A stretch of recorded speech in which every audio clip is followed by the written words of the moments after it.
Selamat pagi dan salam sejahtera bagi kita semua. Yang terhormat Bapak PLT Kepala BKN, yang saya hormati CPT Pratama di lingkungan BKN Pusat, CPT Pratama di lingkungan Kantor Regional 1 sampai dengan 14, Kepala BKD, BKPP, BKPSDM, sewilayah kerja Kantor Regional 1 sampai dengan 14 atau yang mewakili para pengelola indeks profesionalitas dan juga tim Agile dari Direktorat Jabatan ASN yang saya cintai dan saya banggakan.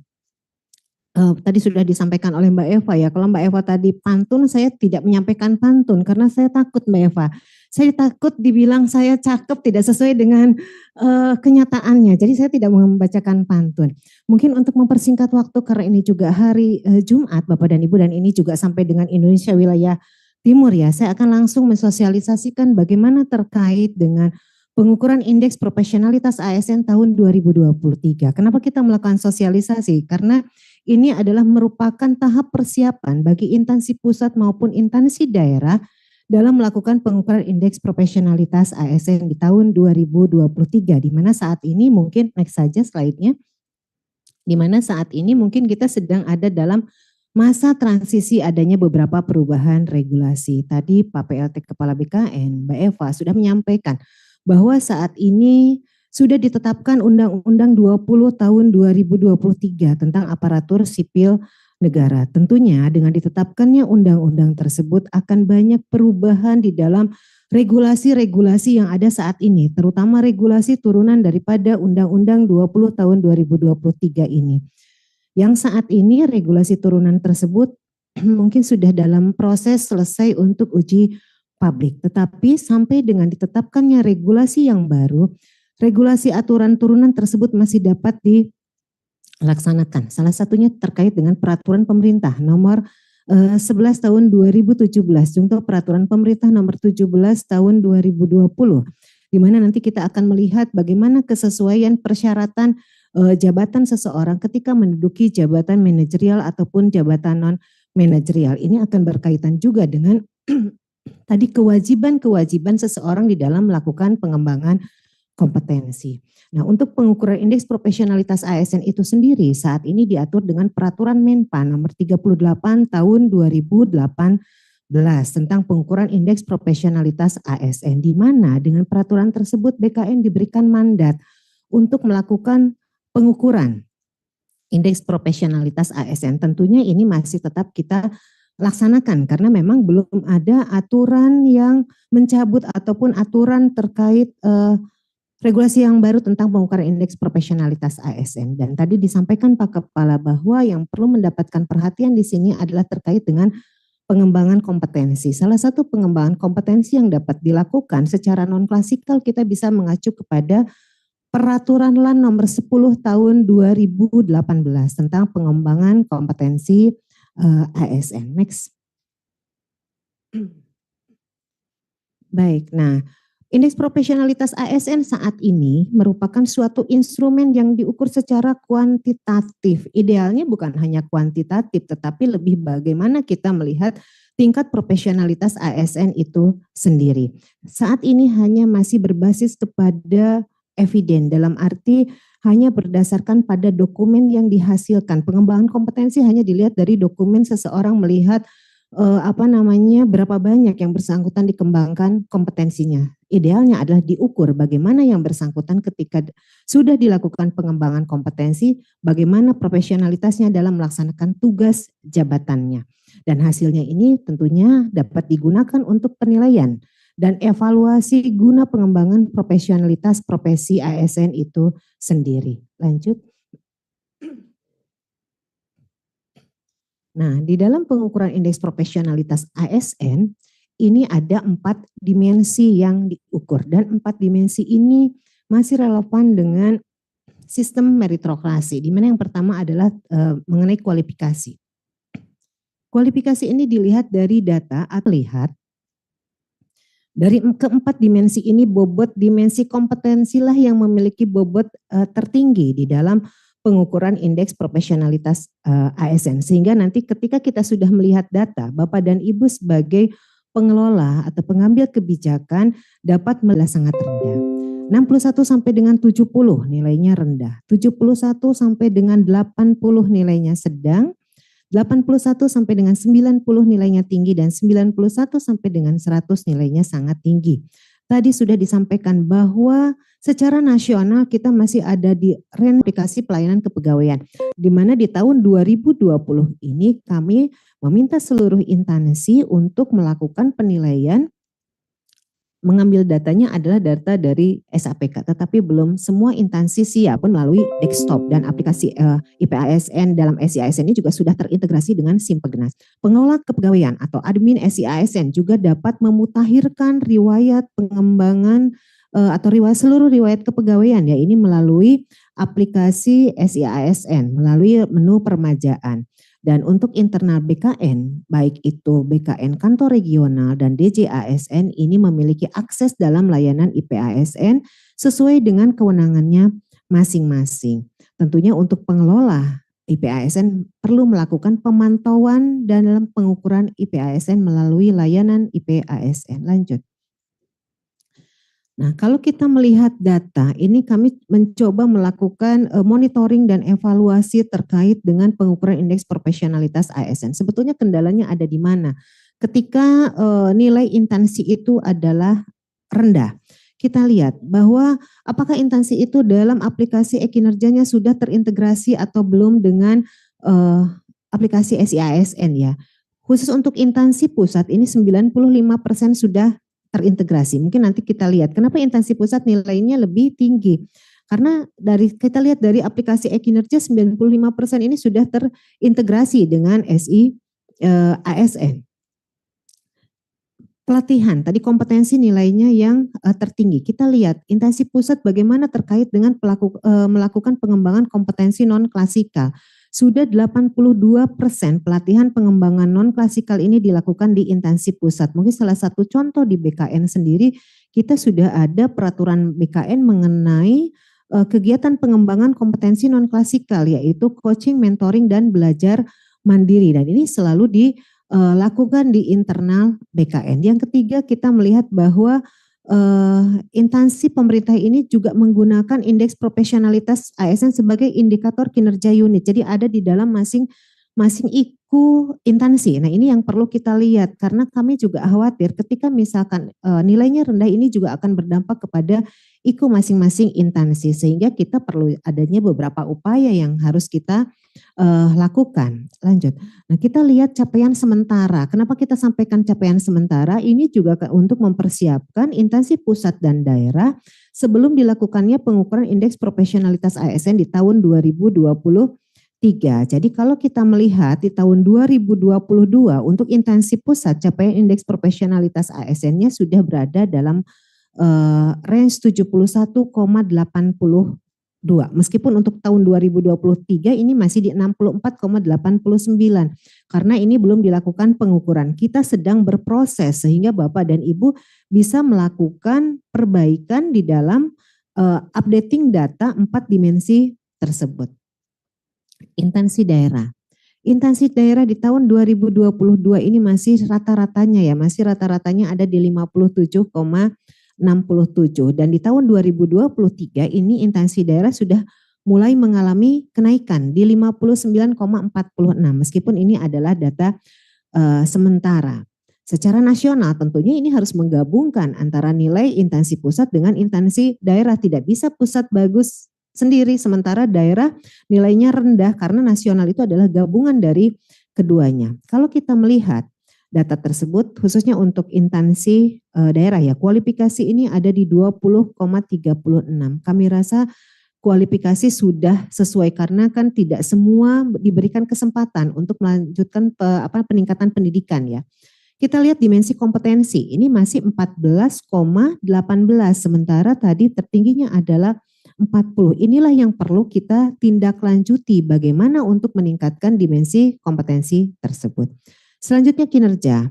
Kinerja ada di 19,92 ya kinerja. Nah, ini perlu dilihat apakah hasil penilaian kinerja di tahun 2023 ini sudah diupdate semua atau belum. Bagaimana terkait dengan integrasi daripada sistem penilaian kinerja tersebut. Apakah sudah menggunakan e-kinerja BKN atau belum?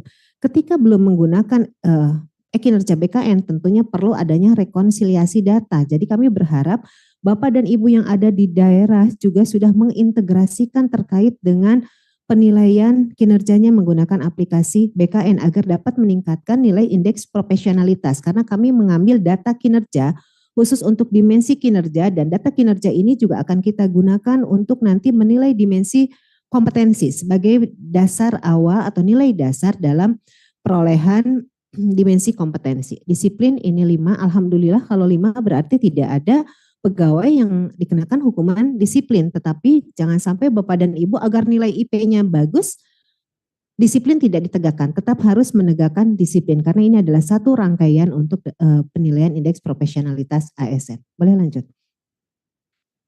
Nah, tentunya perlu langkah-langkah di dalam peningkatan nilai indeks profesionalitas ASN itu sendiri, tetapi langkah-langkah ini kami sadari bukan hanya dari BKN, ada beberapa stakeholder yang harus terlibat di dalam melaksanakan langkah-langkah perbaikan peningkatan indeks profesionalitas ASN itu sendiri. Yang pertama mungkin kami dari BKN. BKN sebagai instansi yang menyelenggarakan manajemen ASN dan BKN juga sebagai unit perumus kebijakan teknis, tentunya kami perlu merumuskan kebijakan teknis terkait dengan bagaimana untuk meningkatkan nilai indeks profesionalitas ASN itu sendiri. Tentunya ini demi terwujudnya peningkatan nilai IP ASN sendiri, kita melakukan reformulasi di dalam pengukuran indeks profesionalitas ASN karena ranah BKN adalah menyusun regulasi teknis.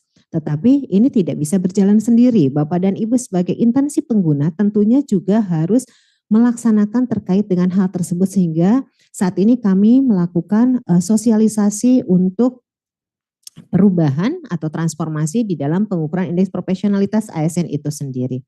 Tentunya outputnya kami menginginkan adanya ketentuan pengukuran indeks profesionalitas ASN ini berbasis meritokrasi, bahwa salah satu data yang dihasilkan dari pengukuran indeks profesionalitas ASN ini juga menjadi data dukung dalam proses meritokrasi. Kenapa tadi Bapak dan Ibu harus mengupdate data tersebut? Ini juga ke depannya akan dikaitkan dengan manajemen talenta, bahwa pengambilan data-data tersebut akan dikaitkan dengan hal tersebut. Biasanya mungkin updating data ketika misalkan terkait dengan kompetensi.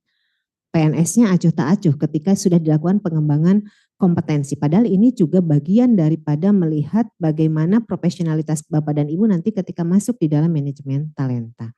Tentunya outcome-nya adalah terpetakannya profesionalitas ASN sesuai dengan kondisi aktual saat ini, dan saat ini terwujudnya pemahaman persepsi dalam peningkatan dimensi kompetensi khususnya bagi para pengelola kepegawaian, terwujudnya komitmen dan dukungan dari stakeholder dalam pengukuran indeks profesionalitas ASN sebagai indikator kinerja organisasi, dan tersedianya hasil pengukuran indeks profesionalitas ASN yang menjadi data dukung dalam pelaksanaan meritokrasi. Lanjut. Nah, di sini kita lihat apa saja sebetulnya yang berubah atau yang bertransformasi dalam pengukuran indeks profesionalitas ASN tersebut. Yang pertama adalah dimensi kualifikasi. Dimensi kualifikasi ini kita sesuaikan dengan persyaratan jabatan. Jadi untuk kualifikasi ini ketika memenuhi persyaratan jabatan dia akan mendapatkan nilai sebesar 20 karena sudah sesuai dengan persyaratan yang ditentukan. Misalkan dia seorang administrator. Seorang administrator ini pendidikan minimalnya apa? S1 atau diploma 4. Sehingga administrator yang memiliki pendidikan S1 atau diploma 4 ini akan mendapatkan nilai 20. Bagaimana ketika yang bersangkutan memiliki pendidikan atau pendidikan formal lebih tinggi dari itu? Akan diberikan nilai 25. Jadi tidak mempengaruhi tambahannya itu dia S2 atau S3. Kita berasumsi bahwa pendidikan formal tersebut sudah di atas persyaratan pendidikan formal untuk menduduki jabatan tersebut. Kita berikan nilai 25. Ketika di bawah standar atau di bawah kualifikasi pendidikan yang ditetapkan kita beri nilai 10. Ini juga kami terinspirasi mungkin dari terima kasih masukannya dari Kementerian PUPR saat itu ya, bahwa di lingkungan Kementerian PUPR itu tidak semuanya memerlukan pendidikan S3, salah satunya PNS sebagai pelaksana, dia tugasnya adalah menyapu jalan. Profesionalitas dia tidak dinilai dari pendidikannya, tingkat pendidikannya tidak perlu S3, tetapi bagaimana yang bersangkutan bisa melaksanakan tugasnya. Cara menyapu jalan yang bersih itu seperti apa? Tentunya ini perlu kita kaitkan dengan kualifikasi pendidikan yang sesuai dengan persyaratan jabatan yang bersangkutan. Ketika persyaratan jabatan pelaksana itu adalah SLTA, SLTA ini akan mendapatkan nilai 20. Begitu lebih itu akan mendapatkan nilai 25. Begitupun untuk jabatan fungsional. Kita melihat jabatan fungsional ini ada dua kategori, yaitu kategori keterampilan dan kategori keahlian. Kategori keterampilan pun ada dua. Ada kategori keterampilan yang memang mensyaratkan pendidikannya itu SLTA dan ada juga yang mensyaratkan pendidikannya adalah diploma 3. Ini tergantung daripada regulasi di dalam peraturan Menpan masing-masing jabatan fungsional. Sehingga untuk kategori keterampilan kita buat dua. Yang memiliki pendidikan kualifikasi pendidikan SLTA kita berikan 20 di pendidikan SLTA-nya, dan yang kategori keterampilan dengan persyaratan pendidikan minimal adalah diploma 3, kita berikan 20 di persyaratan pendidikan diploma 3-nya. Begitupun untuk yang kategori keahlian. Kategori keahlian ada yang mensyaratkan pendidikannya S1 atau diploma 4. Ada juga jabatan fungsional yang mensyaratkan kualifikasi pendidikannya adalah S2. Ini juga kita pecah. Jadi nilai dasar ini diberikan bagi mereka yang 20 ini nilai dasar yang diberikan bagi mereka yang memang sesuai dengan persyaratan jabatan. Ya. Next, ini merupakan satu perubahan di dalam mengukur kualifikasi pendidikan. Lanjut. Selanjutnya terkait dengan perhitungan bobot dimensi untuk kompetensi. Tadi seperti yang disampaikan Pak Kepala bahwa idealnya untuk mengukur kompetensi ini harus ada nilai asesmen. Tetapi untuk mengukur 4 juta lebih PNS saat ini belum terdapat data hasil penilaian asesmen tersebut. Sehingga untuk mengantisipasi hal tersebut dalam masa transisi ini kita juga harus melakukan penyesuaian. Apa penyesuaian? Kita tidak ingin hanya berdasarkan pada dokumen-dokumen pengembangan kompetensi. Kemarin sempat diskusi dengan Pak Kepala bahwa pengembangan kompetensi mungkin saja seseorang itu diberikan pengembangan kompetensi, diklat terus-menerus karena yang bersangkutan tidak memiliki kinerja di unit kerjanya. Dia troublemaker di unit kerjanya. Daripada ada di ruangan, lebih baik kita diklatkan saja. Jadi yang bersangkutan menjadi spesialisasi diklat. Setiap diklat dialah yang dikirim dalam penyelenggaraan diklat. Kita belum bisa menilai apakah hasil diklat tersebut sesuai enggak dengan kompetensi yang bersangkutan saat yang bersangkutan melaksanakan pekerjaannya. Sementara orang yang kinerjanya bagus, mungkin Bapak dan Ibu bisa merasakan ya, ketika ada pegawai yang kinerjanya bagus, dia mau berangkat diklat, pasti kita tahan-tahan. Kalau dia diklat, siapa yang ngerjain pekerjaan ini? Akhirnya dia tidak dilakukan pengembangan kompetensi karena dia kinerjanya bagus sehingga kita tahan untuk mengikuti pendidikan dan pelatihan. Tetapi begitu kita nilai indeks profesionalitas ASN-nya, kompetensinya tadi bagus, dia nilainya menjadi rendah karena tidak pernah diikutkan di dalam pengembangan kompetensi. Jadi kita mencoba merubah, mengkaitkan antara kinerja dengan kompetensi yang bersangkutan sehingga kita mengambil nilai dasar dari kompetensi ini adalah dari kinerja yang bersangkutan. Jadi ketika atasan menilai kinerjanya baik, inilah yang akan dikonversikan untuk kompetensi awal. Itu ya. Ini ada untuk kompetensi awal. Jadi kinerja sebagai dasar. Mungkin belum seluruhnya JPT Pratama, JPT Madya mengikuti pendidikan dan pelatihan kepemimpinan. Ini berkaitan dengan anggaran, berkaitan juga dengan kuota, berkaitan juga tadi penugasan dari instansi. Sehingga ketika JPT Pratama, JPT Madya belum mengikuti pendidikan dan pelatihan, yang bersangkutan nilai kompetensinya bisa saja 0 sebelumnya ya di dalam instrumennya yang sebelumnya itu nilainya 0. Sehingga IPASN-nya menjadi rendah. Nah, ketika yang bersangkutan menduduki jabatan tersebut ternyata kinerjanya baik, bisa menjalankan tugas dan fungsinya dengan baik. Di sini pun kita berikan nilai sehingga dari kinerja inilah yang kita lihat bagaimana kinerja ini dikonversikan menjadi dasar penilaian kompetensi. Selanjutnya baru dilakukan pengembangan kompetensi. Selanjutnya baru dilakukan dari riwayat pengembangan kompetensi. Lanjut. Karena tadi bobotnya juga besar ya untuk kompetensi ini sebesar 40. Jadi kita mencoba mengkonversikan daripada predikat kinerja yang diperoleh oleh seorang PNS maupun P3K ya. Sangat baik ini dikonversikan 25, baik itu 20, butuh perbaikan itu 15, kurang 10 dan sangat kurang ini adalah 5. Ini adalah dasar awal untuk kompetensi yang bersangkutan sehingga ketika yang bersangkutan tidak dikembangkan kompetensinya, dia sudah memiliki nilai dasar dari kinerja. Tadi untuk JPT tidak 0 bagi administrator yang belum mengikuti pendidikan dan pelatihan, nilainya juga tidak 0 tetapi sudah memiliki nilai dasar dari predikat kinerja yang diperoleh. Sekarang kita lihat terkait dengan persyaratan jabatan, bahwa ketika menduduki jabatan administrator, pengawas, jabatan pimpinan tinggi, ini perlu adanya mengikuti diklat pelatihan kepemimpinan. Sehingga kita masukkan untuk pelatihan kepemimpinan bagi yang sudah mengikuti itu mendapatkan nilai 10, bagi yang belum adalah 0. Begitupun untuk fungsional. Meskipun diklat fungsional itu bukan menjadi syarat untuk masuk di dalam jabatan fungsional, tetapi pengembangan kompetensi jabatan fungsional ini perlu dilakukan. Ada beberapa pengembangan kompetensi atau pelatihan-pelatihan yang diselenggarakan oleh instansi pembina jabatan fungsional. Sehingga untuk membedakan mereka yang mengikuti hanya seminar saja atau melalui link YouTube tadi belajar mandiri ya, itu akan dibedakan nilainya dengan mereka yang betul-betul mengikuti pelatihan fungsional yang diselenggarakan oleh instansi pembina jabatan fungsional. Kita berikan nilai 10 dan yang belum 0. Tetapi bukan tidak terbatas kalau sebelumnya kan adalah pelatihan fungsional yang merupakan persyaratan jabatan. Sekarang bukan. Pelatihan apapun yang diselenggarakan oleh instansi pembina itu akan menjadi pelatihan fungsional dan itu diberikan nilai 10. Bagi yang belum adalah 0. Dan untuk jabatan pelaksana, tentunya untuk jabatan pelaksana pun perlu adanya diklat-diklat teknis terkait dengan pelaksanaan pekerjaan yang bersangkutan yang disesuaikan dengan tugas jabatan yang bersangkutan. Nah ini pelaksana juga sama, biar ada semua juga perlu adanya pengembangan kompetensi yang memang dibutuhkan untuk tugas jabatan tersebut. Jadi pelaksana juga harus mengikuti pelatihan teknis. Ini besarnya 10 dan yang belum 0. Bagaimana ketika tadi pelatihan kepemimpinannya tidak diikuti, belum ada kuota, belum ada anggaran. Bagi yang fungsional belum mengikuti pelatihan fungsional, bagi yang pelaksana belum mengikuti pelatihan teknis.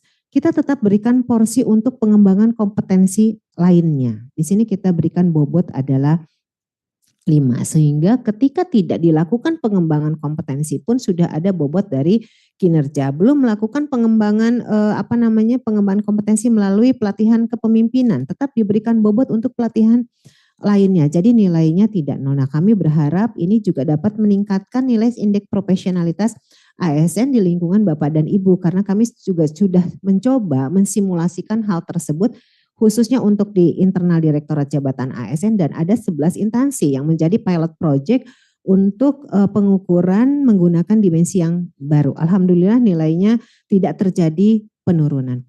Lanjut.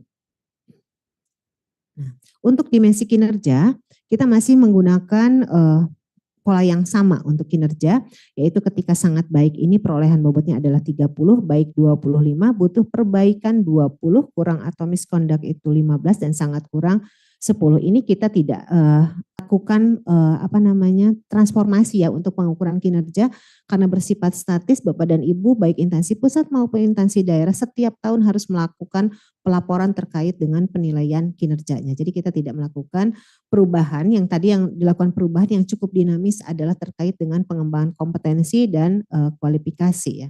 Lanjut. Begitupun untuk disiplin, kita tidak merubah terkait dengan bobot disiplin maupun instrumennya hanya saja untuk pemberlakuan. Hukuman disiplin ini hanya 1 tahun yang semula adalah sesuai dengan hukuman disiplinnya sekarang hanya 1 tahun dan ini juga kita sudah terintegrasi dengan IDIS-nya BKN. Jadi dalam SIASN ini sudah berintegrasi dengan IDIS BKN. Lanjut.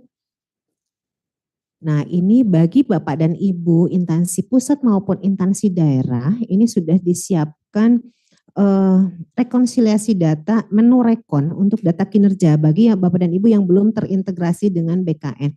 Kami berharap tidak ada lagi rekon gitu ya Bapak dan Ibu ya. Kami berharap Bapak dan Ibu sudah bisa mengintegrasikannya sebetulnya aplikasi e-kinerja ini dengan aplikasi yang dimiliki BKN agar tidak terjadi perbedaan data, dan ini juga memakan waktu lagi ya ketika Bapak dan Ibu harus melakukan rekonsiliasi data untuk data kinerja. Lanjut. Selanjutnya terkait dengan pengembangan kompetensi. Nah, ini juga kita sudah siapkan menu rekonsiliasi data pengembangan kompetensi di dalam aplikasi SIASN, di mana Bapak dan Ibu harus memilih jenis diklat apa yang sudah dilakukan, memilih tanggalnya, siapa penyelenggaranya, dan Bapak dan Ibu harus mengkonversikan juga terkait dengan berapa jam pelajaran diklat tersebut dilakukan. Karena untuk mengkonversikan hal tersebut sebetulnya Bapak dan Ibu sudah bisa melihat di dalam, khususnya untuk pelatihan non klasikal ya, ini bisa melihat di dalam Perkalan 10 tahun 2018. Baik Bapak dan Ibu, mungkin next ada lagi ya? Oh masih ada, peremajaan melalui MyASN. Nah ini yang bisa dilakukan oleh PNS-nya itu sendiri. Jadi ketika PNS-nya melakukan updating data, ini bisa melalui MyASN terkait dengan pengembangan kompetensi dan kinerja. Sudah ada fitur-fitur yang disiapkan untuk melakukan peremajaan data melalui MyASN. Lanjut. Oke, ini yang terakhir Bapak dan Ibu ya, persiapan untuk pengukuran indeks profesionalitas ASN di tahun 2023. Jadi hasil pengukuran indeks profesionalitas ASN sebetulnya sudah dapat dilihat pada menu layanan IP ASN pada aplikasi SIASN, pada sistem SIASN. Instansi dapat melakukan pemutakhiran riwayat data sesuai dengan dimensi, baik kualifikasi, kompetensi, kinerja, dan disiplin. Paling lambat 31 Juli 2024. Jadi saat ini Bapak dan Ibu masih bisa untuk updating data, melakukan perbaikan-perbaikan atau melengkapi dokumen-dokumen terkait dengan proses untuk penilaian IPASN. Dan saat ini di tahun 2023 ini juga kita sudah mencoba untuk melakukan penilaian IPASN bagi pegawai pemerintah dengan perjanjian kerja, karena mandatnya adalah menilai indeks profesionalitas ASN, bukan hanya PNS, sehingga di tahun 2023 kita juga melakukan penilaian IPASN untuk pegawai P3K ya. Dan yang terakhir adalah pemutakhiran data dapat dilakukan juga melalui peremajaan pada SIASN, rekonsiliasi data pada SIASN dan integrasi dengan SIASN. Kami berharap Bapak dan Ibu juga bisa mengintegrasikannya sehingga proses untuk kepegawaian, proses layanan kepegawaian sudah bisa dilakukan secara optimal. Baik Bapak dan Ibu, mungkin itu yang bisa saya sampaikan. Mohon maaf apabila ada kekurangan dalam penyampaian materi tersebut. Selanjutnya saya kembalikan ke Mbak Eva sebagai moderator. Terima kasih Mbak.